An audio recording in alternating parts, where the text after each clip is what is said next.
Depuis le 23 novembre 2015, le Centre Pomemi de Koné a organisé une exposition d'art visuel en hommage à Mélanésia 2000 qui s'est passée il y a maintenant 40 ans.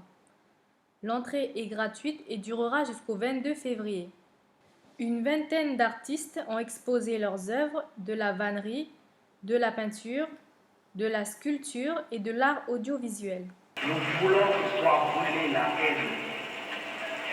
Nous voulons que soit clair le chemin de notre avenir et fraternel, le cercle que nous ouvrons à tous les autres peuples.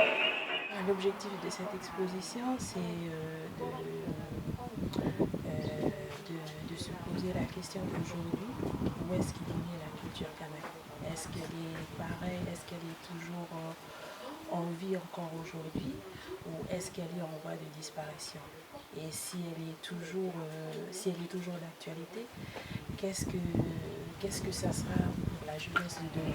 Nous voulons dire au monde que nous ne sommes pas des rescapés de la préhistoire, encore moins des vestiges archéologiques, mais des hommes de chair et de sang. Kanaki réclame sa part de soleil. Souvenez-vous, Mélanésia 2000 qui s'est déroulée le 3 au 7 septembre 1975 sous l'impulsion du leader indépendantiste kanak Jean-Marie Tjibaou a été le premier festival à mettre à l'honneur la culture kanak. Berthe Théin, une des artistes à avoir exposé ses œuvres au centre, était présente lors de ce festival. Elle avait alors 35 ans. Ce qui m'a surpris et puis choqué, parce qu'on nous a dit qu'il faut s'habiller, puis là-bas, le Kanaké, ben, les gens, ils étaient tous déshabillés, avec, voilà.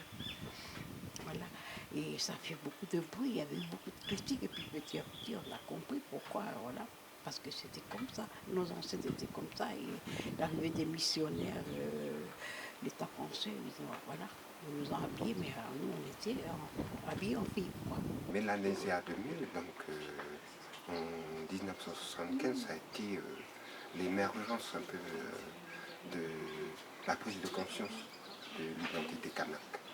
Donc l'identité culturelle telle qu'on le conçoit aujourd'hui, c'est vrai qu'aujourd'hui on fait avec les autres, mais cette volonté-là, elle était partie déjà de cette idée-là, de rassembler tout le monde autour du peuple kanak.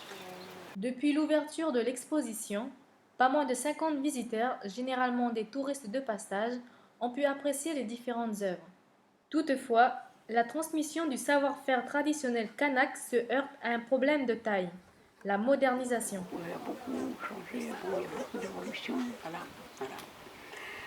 Mais il y a une chose qui se perd, ben voilà, au niveau tressage, il y a de moins en moins de tresseuses, quoi.